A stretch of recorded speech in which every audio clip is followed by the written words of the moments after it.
Fala, gente! Antes de você acompanhar este vídeo, eu quero dizer que esse conteúdo tem um patrocínio da Casa Branca, a melhor escola de inglês que existe no litoral paulista. É muita tradição, amigo. Não é à toa que está há 35 anos em Santos. A Casa Branca arrebenta. Aprenda inglês de forma fácil, simples, do seu jeito, do seu objetivo, tá certo? Ó, a Casa Branca é o seguinte, hein? Tem curso também para as mulheres, tá? Só para as mulheres, um curso à tarde sensacional. Tem também para as crianças acima de 6 anos, isso mesmo, acima de 6 anos, 1 ou 2 aulas por semana. Já tem matrículas abertas para iniciantes, avançadas. Faça inglês, tá? De uma maneira simples, num lugar aconchegante, clássico. É a melhor escola de inglês da Baixada Santista, Casa Branca. Vou deixar o link aqui na descrição, você vai direto para o WhatsApp deles, tá? Para você falar com o pessoal da Casa Branca, tá certo? Bora pro vídeo agora, vem tomar um café comigo. Novidades sobre Hernani e Lucas Evangelista, né? Cara, o que a gente pode passar para vocês aí em relação a Jaime e companhia, a Hernani e Lucas Evangelista, é que o Corinthians vai tentar no meio do ano, tá? O Corinthians fez algumas sondagens, já falou com os representantes dos jogadores, mas a ideia é fazer uma proposta no meio do ano. O Hernani é um jogador caro, tá? É um jogador caro. É um sonho do Antônio Oliveira. Então, assim, foi um pedido do português, né? Até se concretizar, até chegar a virar realidade, a diretoria fazer uma proposta é outra coisa, né? O Corinthians entende que é um jogador caro, um jogador difícil para vir. Né? Um jogador que está lá na Série B do Campeonato Italiano. Só que eu ouvi a seguinte frase, né? Nos ajudaria muito. O Hernani é uma espécie de prioridade. É o top, né? O number one da lista aí do técnico Antônio Oliveira para reforçar o Corinthians. Então, seria interessante, né? Se o Corinthians conseguisse atender aí o pedido do técnico português Antônio Oliveira. E o Lucas Evangelista também uma negociação mais difícil. E essa negociação que poderia se concretizar já agora em abril, né? Não precisava nem esperar o meio do ano, porque o Lucas Evangelista jogou o Campeonato Paulista, jogou um estadual. Então ele está dentro da lei, né? Dentro da lei, podendo se transferir aí para, né, para outro clube do futebol brasileiro, claro, ele tem contrato mais longo lá com o Red Bull Bragantino, teria que o Corinthians pagar por isso, né? Então, em relação a Hernani e Lucas Evangelista, o que tem é um pedido do Antônio Oliveira, é um pedido exclusivo dele, foi ele que viu o jogador, foi ele que pediu e ele está empolgado. Tá? Eu cheguei a ouvir de uma pessoa muito ligada ao Antônio Oliveira que diz: poxa, nos ajudaria muito, tomara que dê certo. Os caras estão torcendo.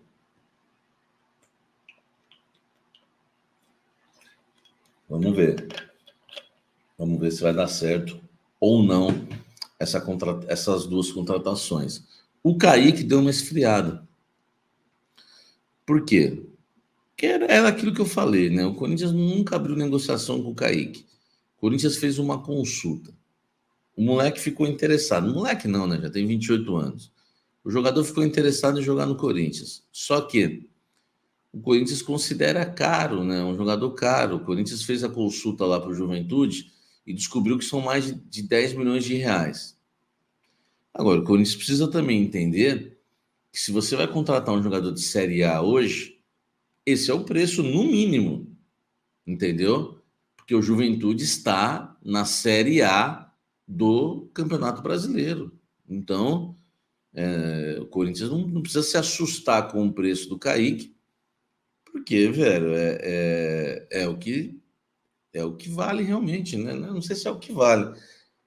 Teve um rapaz que me chamou no Instagram que assistiu o jogo ontem, Grêmio e Juventude, falou que foi um horror, né? Eu estava lá no Quintal Alameda ontem, que é um restaurante que, né, tem um rodízio de espetos, tem comendo uma picanha ontem lá e estava vendo o jogo, mas não estava ouvindo, né? E Quintal Alameda fica em Santo André, tá? Ali na Rua das Figueiras. E E eu estava vendo o jogo ali, mas não estava ouvindo. Realmente eu não vi nada demais no Kaique. Nas olhadas que eu dava, assim, achei um jogador bem comum. Teve um cara que me chamou, um corintiano que me chamou no Instagram, achou ele meia boca também, tá? O pessoal fala, não, jogador cara de Corinthians, aguerrido. Eu não vi muito isso, não. Mas, enfim, eu também confesso que eu não estava assistindo o jogo com aquele olhar técnico, né? Com os olhos de águia, né? Tava ali, enfim, batendo um papo com meu amigo Renato lá, o dono do restaurante, com, né, minha família que estava ali, o Matheus, meu amigo, a gente estava ali batendo um papo, então eu não prestei muita atenção. Mas não sei se é jogador pro Corinthians, não, viu? Ainda mais para investir mais de 10 milhões num cara que o Juventude pegou de graça e que passou já por vários clubes do interior de São Paulo, nunca vingou e de repente se torna um cara de mais de 10 milhões de reais, eu não pagaria, deixa pro Vasco, entendeu? Deixa pro Vasco que é melhor, tá? Eu não entraria nessa, não. Então, esse aí deu uma esfriada, né? Acho que não, enfim, acho difícil vir, né? Pelas condições, pelos valores. O Corinthians não abriu sequer negociação, fez a consulta, descobriu o valor dele e achou melhor não fazer proposta. Acho que o Vasco deve ter feito e deve ter avançado, né? Muito parecido com o que aconteceu com o Wellington.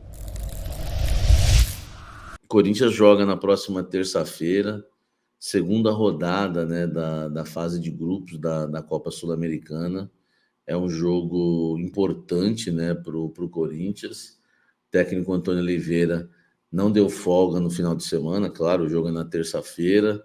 Treinou ontem, no sábado, né? Fez uns testes, fez mais testes hoje também no domingo, e a gente apurou algumas coisas para a gente passar para vocês que eu acho bem importantes, tá? Em relação a esse jogo, e vou dar minha opinião também, tá certo?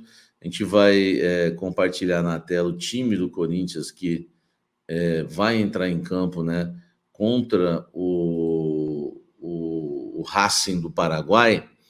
Então tá aí, ó, gente, ó, só para vocês, né, darem uma olhada aí no time, que eu acho bem importante, tá?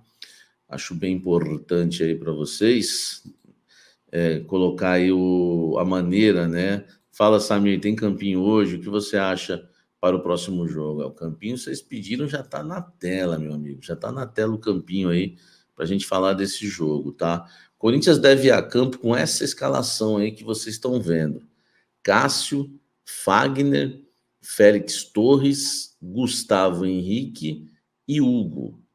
No meio-campo, Ranielli entre as linhas, Romero do lado direito aberto, Wesley do lado esquerdo aberto, por dentro Fausto Vera, né?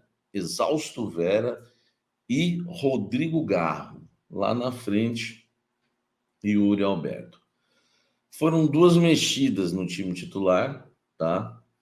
Essas mexidas, elas envolvem o Breno Bidon e o Pedro Raul, né? Os dois que deixam o time, e envolvem o Romero e o Fausto Vera, que voltam à equipe titular. Eu falei Racing, é Nacional do Paraguai, tá? Desculpa, gente, se eu falei Racing.